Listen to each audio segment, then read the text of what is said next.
有民间团体长期拢咧关心李小性剥削的问题，讲这款相关的通报案件，逐档拢咧增加，去年已经被挖3000件。即马为着要来宣导网络使用的观念，因是来举办展览，带囡仔做伙来认捌网络的风险。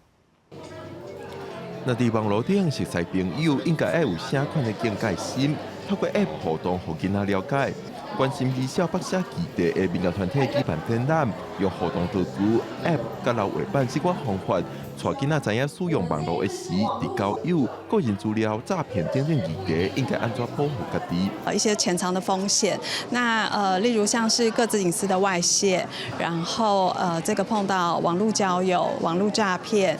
或是碰到网络诱拐，那当然我们最不希望看到就是一个性私密影像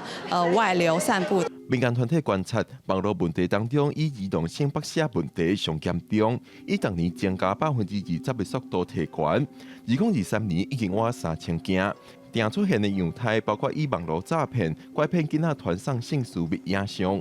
这个活动所代表的不仅仅只是一个我们的预防教育，而更重要的是，我们希望让我们的政府单位都能够清楚这样子的问题，我们一定是要全民预防。所以刚刚特别讲的，不是只有孩子会受到所谓的这个网络上的伤害。民间团体讲，面对囡仔可能遇到的网络风险，大人除了透过教育，参囡仔讨论正面使用网络的态度，也要鼓励囡仔若伫网络顶遇到问题，要参大人讨论，斗阵避免可能的风险。